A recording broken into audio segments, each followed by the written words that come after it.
एकलव्य की गुरु भक्ति। एकलव्य एक गरीब शिकारी का पुत्र था। वह जंगल में हिरणों को बचाने के लिए तीरंदाजी सीखना चाहता था क्योंकि वे तेंदुए द्वारा शिकार किए जा रहे थे। इसलिए वह द्रोणाचार्य उन्नत सैन्य कला के महागुरु के पास गया और उन्हें तीरंदाजी सिखाने के लिए अनुरोध किया। द्रोणाचार्य शाही परिवार के शिक्षक थे। उन दिनों में एक नियम के अनुसार शाही परिवार के सदस्यों को सिखाने वाले शिक्षकों को राज्य कला की विधियों को किसी और को सिखाने की अनुमति नहीं थी। इस क्षेत्र की सुरक्षा के लिए किसी के रूप में शक्तिशाली लोगों को शक्तिशाली बनाने के लिए मना किया गया था। इसी कारण गुरु द्रोणाचार्य ने एकलव्य को अपनी सैन्य कला को सिखाने से पूर्ण रूप से मना कर दिया। एकलव्य इस बात से थोड़ा दुखी हुआ, परंतु अपने दिल में एकलव्य ने पहले ही द्रोणाचार्य को अपने गुरु के रूप में स्वीकार कर लिया था। वह घर चला गया और वहां उसने अपने गुरु द्रोणाचार्य की एक मिट्टी की प्रतिमा बनाई और जंगल के बीचों बीच उस प्रतिमा को स्थापित करके वह छुप छुप कर गुरु द्रोणाचार्य की सैन्य कलाओं को सीखने लगा। कुछ वर्षों के बाद ईमानदारी और व्यवहार के साथ उसने तीरंदाजी सीखा और कला में राजकुमारों की तुलना से बेहतर बन गया। एकलव्य तीरंदाजी में इतना निपुण था कि वह आंखें बंद करके भी किसी भी जानवर की आवाज सुनकर उस पर कुछ ही पल में निशाना साध सकता था। एक दिन अर्जुन को एकलव्य की इस असीम प्रतिमा के बारे में पता चला। अर्जुन ने देखा कि एकलव्य उनसे भी ज्यादा धनुष चलाने में निपुण है। एकलव्य की निपुणता को देखकर अर्जुन ने एकलव्य से प्रश्न पूछा, आपको किसने तीरंदाजी सिखाई?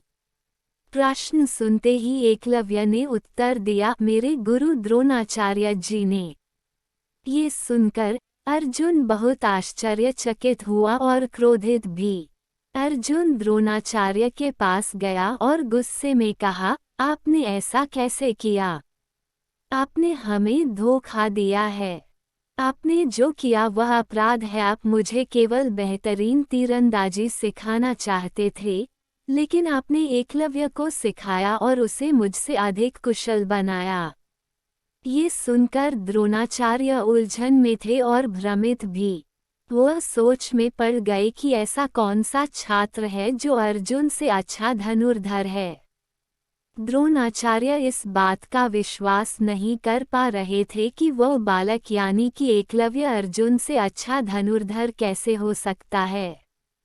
तब द्रोणाचार्य और अर्जुन ने मिलकर उस लड़के से मिलने का फैसला किया और वहां उसके पास गए। एकलव्य ने अपने गुरु को महान सम्मान और प्रेम के साथ स्वागत किया। उसके बाद एकलव्य अर्जुन और गुरु द्रोणाचार्य को जंगल में स्थित उस मिट्टी की मूर्ति के पास लेकर गया। उसने दोनों को द्रोणाचार्य के बनाए हुए मूर्ति को दिखाया। एकलव्य ने उनको सब बताया कैसे उसने द्रोणाचार्य से सभी विद्या सीखा। द्रोणाचार्य इस बात का हल निकाल नहीं पा रहे थे कि अब वह क्या करें। प्राचीन काल में गुरु छात्र में ज्ञान लेने के बाद एक सामान्य प्रथा थी गुरु दक्षिणा, जहां छात्र द्वारा प्राप्त ज्ञान के लिए विद्यार्थी व शिक्षक गुरु दक्षिणा दिया करते थे।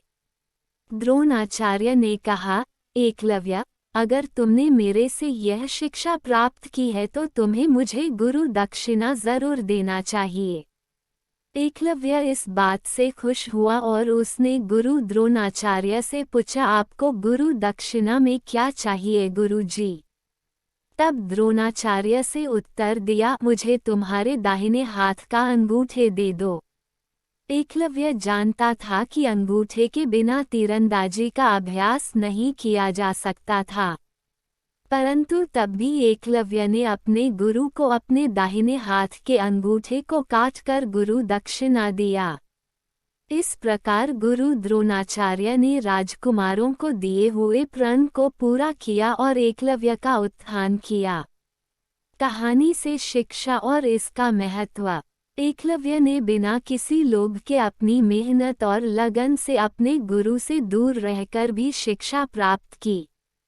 कहानी सुनने पर बहुत डर लगता है क्योंकि द्रोणाचार्य ने एकलव्य के साथ अन्याय किया, परंतु अगर हम देखें तो एकलव्य ने इतना बड़ा गुरुदक्षिणा देकर शिष्यत्व का अर्थ पूरी दुनिया को समझाया और इसीलिए उन्हें ही सबसे पहले एक अच्छे शिष्य के नाम से याद किया जाता है।